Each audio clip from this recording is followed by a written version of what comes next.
alam yang mau diberangkatkan ke Indonesia. Waduh, minumnya laban. Laban. Yang di sana itu baju coklat itu Kamiludin, yang ini Najamuddin dari NTB. Nah, yang kelihatan kepalanya di sana itu namanya, lupa aku. Oh, Suratman dari Banyuwangi. Ya, kalau tidur di Saudi di daerah Alba harus pakai kayak gini. Ini namanya pemanas. Uh, Kalau nggak pakai kayak gini bisa jadi es.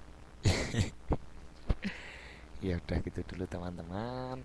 Lain kali sambung lagi. Oke.